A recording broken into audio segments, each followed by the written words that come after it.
This is a video about how I threw myself under a bus called MBBS voluntarily and deeply regretted it way more times than I would like to admit.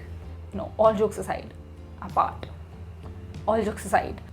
Like pretty much everything in life, MBBS also isn't a linear path. I have often talked about the ups, and I think even the lows need to be discussed, along with how at least I came out of them. So enjoy. Here goes nothing. Okay, I'm just here to talk about the dissection hall, the mortuaries, and breaking your goddamn fingers with lancets. First year, it kicked me right in the ass. You know how suddenly an earthquake happens and you're not ready for it, and how you've been wishing that it could happen to you and working hard for it for like 2 years. NEET UG 2015. So yeah, that's pretty much how it feels like, at least in the beginning. Like, I went into the college the very first day imagining something like that, and it was pretty much plain and nothing at all. I mean, when I entered, people in my class were already friends somehow, and there were all these groups of girls because my college is a girls' college, and my immature, unintroduced to feminism self was like, girls. And then there were two people who were fighting for being the class representatives, which basically is just being the faculty's pets and puppets. But yeah, there was a fight about that on the very first day. That's how type A the whole college is. So apart from that, talking about the part you're really interested in, the syllabus. Okay, they started teaching us on the first day. No campus tour situation at all. And इतना गंदा attempt था to introduce all of us to each other. I mean, सारी teachers ने अपने आप को introduce किया to all the students. Cool. But then 3 subject होता है. तीनों के periods में they asked each and every person out of the lot of 200 people to get up and tell their names, their cities and their schools. So I took myself to a campus tour all by myself because hashtag too awkward to talk to strangers, and I casually stepped inside the library, and oh my god. So the library in my school, it was a joke, and here were a lot of people studying, and all these robots were kind of very comfortable in what they were doing. But the most shocking and the most weird part of all this was that all those girls that I had seen in my class that day were also there studying the same way. So their books were not freshly opened. They were not on the first 1-2 pages or the introduction or the index. Their books were damn it highlighted, post-ited and underlined and marked. And I by no means mean to say that there is anything wrong with that. I mean, you can even start studying before you have received your admission letter, and it should be fine, and it really is. But for somebody who was not really prepared for a day like that, and not really prepared for the competitiveness, it was all boom. I mean, nobody put that pressure on me, and I knew that once I enter a medical college, there would be a lot to learn and a lot to take in. But I also dreamed of this dreamy college life because I am a Bollywood fanatic that way. So the next few days and a few weeks were just about figuring out the syllabus, the books, the transportation and everything. And at the same time, everybody else appeared to have figured it all out. And at that time, I was just not ready to accept that, this is all that's going to be. So I was just trying to get into these cultural societies in my college because honestly, these are the only things which kept me sane throughout the first 2 years of my college, and I am so grateful. But yes, as the time passed by, the syllabus was flying at an exponential rate, and I was just trying to somehow juggle between the dance society and the studies. I mean, I knew that being a part of the dance society, especially in the first year, was not the wisest or the smartest decision I took being in a medical college, because it was time consuming. It took a lot of energy every day to practice for 4 hours. But it was a little difficult to deal with because as much as I wanted to pursue my extracurriculars all along the course, the socially anxious person in me also knew that people were constantly making judgments and constantly judging my decisions, and not just mine, like everybody who was in these societies was somehow judged. I mean, on your face they would tell you that how amazing it was that you were an active member of a busy society and at the same time managing to get those marks, but what they really meant was how they judged you for taking that decision in the first place, because obviously I wasn't doing great on the academic side of things. And I mean, it is difficult because in MBBS what you score is way less than what you usually score in your school, because and that's just for everybody, but it's just that, you know, when you're in school you are scoring these 90s May marks, and as soon as you come to MBBS you are surrounded by all these people who are just academically at par with you, or even way better. At least that's what I thought. So yes, I was trying hard, and I know that I wasn't great at prioritizing, and I wasn't really prioritizing studies, and which wasn't at all the right thing to do.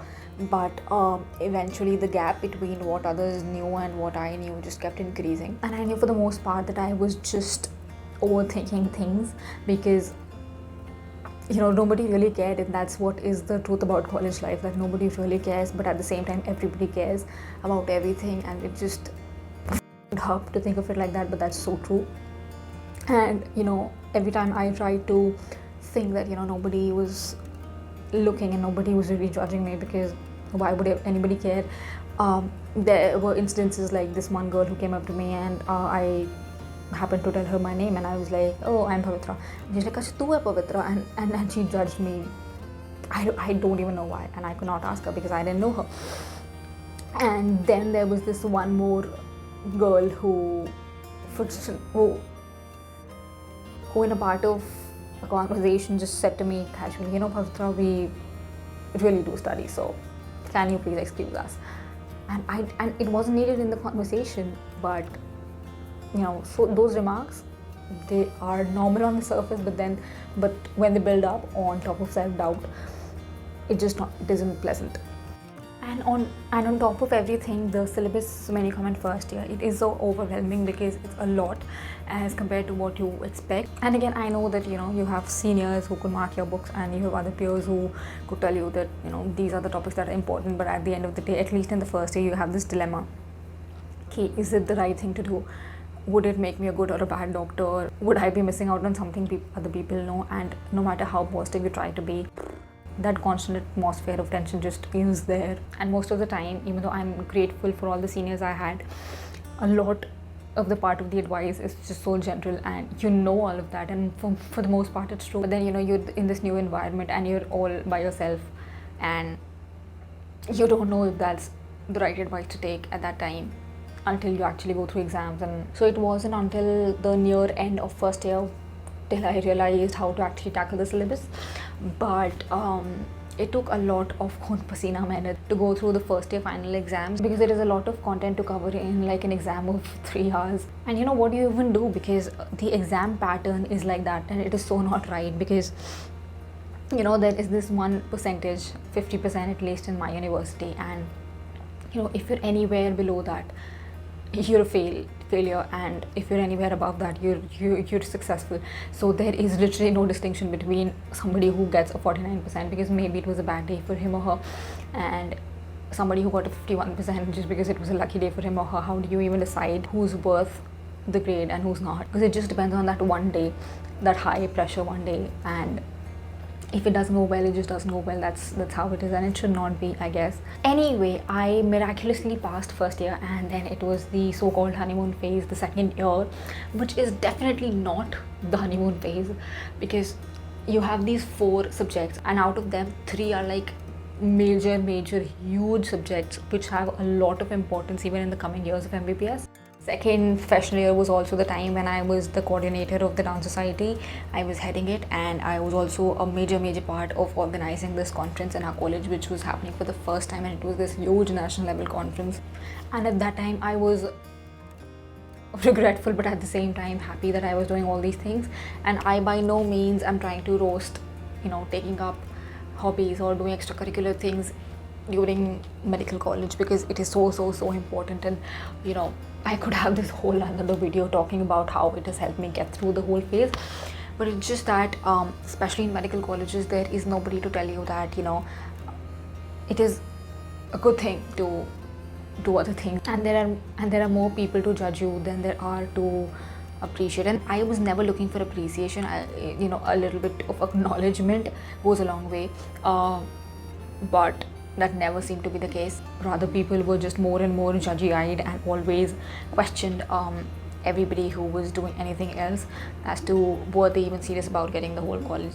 And that is so not fair, because it just becomes toxic. But by this time I had started to appreciate myself and the other work I did, which in a huge way contributed to how I performed in my academics. And I wasn't following the norms, but I started taking pride in what I had been doing since I came here. And I had come to realize that the contacts I had made in those conferences, and the kind of leadership skills and the communication skills and being comfortable around people, learning all of that was so much more important than the judgy eyes, than thinking about what others thought of what I did and what was right or wrong, because who were they to say? I mean, they were experiencing the whole thing just as much as I was, and maybe somewhere while I was doing other stuff, I was actually experiencing more of it, which was a great feeling to eventually have, but was obviously difficult to have in the beginning. As the time passed by, there was third year and fourth year, and eventually a YouTube channel came in the picture. And starting my YouTube channel in fourth year, there were actually people who told me, why didn't you not do it before? As if it doesn't take any effort to do that, and it did not take any courage to start this channel. With time, I evolved to understand that it did not matter what others thought of you, because why should it? It is not a competition, at least in the MBBS. And even after that, if you think about it, it's how you deal with it, it's how you learn. It's just an art that you need to learn. And this took me like a long time to realize, and even now it comes back a few times, and it's just killing, because people are doing these amazing things, people are getting these amazing marks and everything, and even though I think I am, and even though some people, the ones who really, really love me, do tell me that I have achieved quite something, but because it is not easy to quantify in a percentage or in a rank, it is somehow very non-existent, and that should not be it. But I have now come to make peace with the fact that no matter what people think and no matter what people say, what I have done will stay with me, and nobody has experienced it the way I have. Obviously, other people and a lot of people have done such amazing work in curriculum and outside that, but whatever I have or whatever anybody else has is just unique to them. And secondly, now when I'm in my internship and when I talk to people around me, all that I've come to understand is that how everybody else was also as confused as I was, because most of the times MBBS isn't what you think it is. But as long as things don't change on the larger level, all I can say is that it all boils down to how much you take care of yourself and how much you value your own value systems, and that it is okay to feel all the insecurities and all the stress levels, because that's how the whole medical education is. It is just about getting those marks, and that is, at the end of the day, even if they say that's not all that matters, it practically comes down to all that it matters is how much you score and whether or not you got that distinction and whether or not you're beyond 50%. And in the end, all I want to say is that if you are in MBBS or you're just about to enter it, or even if you've done it, just take care of yourself, because you do it the best. And especially when it comes to living the college life, it can be really, really, really fun if you just stop comparing yourself with others. And I know it's difficult, but you have 5.5 years to learn that skill, and no matter if you learn it today or if you learn it like 3 years later or if you learn it at the end of it, as long as you learn that it is okay to feel trapped and it is okay to feel insecure and have all that stress and losing hair during exam season, it is totally fine, because again, it's not a race, it's an art that you need to learn. And if you just keep doing your own thing with just a little tad bit of competitiveness, but not enough to make you anxious. You are just so good to go, and MBBS is a beautiful thing to do in life, and being a doctor is like the most beautiful thing to be. But if you ever feel like you're good enough, at least I can say this to you, that you're not alone. And B, even if you do not have help inside your college, there is always somebody out there, at least someone who is not going through the same shit, who would be here to tell you that, you know, how proud they are of you, especially your parents and your friends who did not get into a medical college, or who never wanted to be in a medical college, which saw you become doctors, and they will always be so proud of you. And surround yourself with people who would see the positives in you rather than the negatives. And passing through exams isn't as difficult if you just do your own thing at the right time. Stop procrastinating, and even if you procrastinate, just do it to the level where it actually helps you. And I know that's hard to learn, and that's easier said than done, and I am a living example of that. But passing exams is important, I get it, but at the end of the day, what is the most important is to take great care of yourself, because if you're not fine, nothing else can be fine.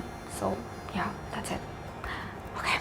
And I still stand by my belief that MBBS is way more fun than it is thought to be. It is just that you have to find balance, and as soon as you find that, you are just going to love it, and it is going to love you back, and it is going to be amazing. Just hang in there. It is going to get better if it is not, and if it is already, congratulations. If you ask me, if I could redo everything, I would choose this over and over again.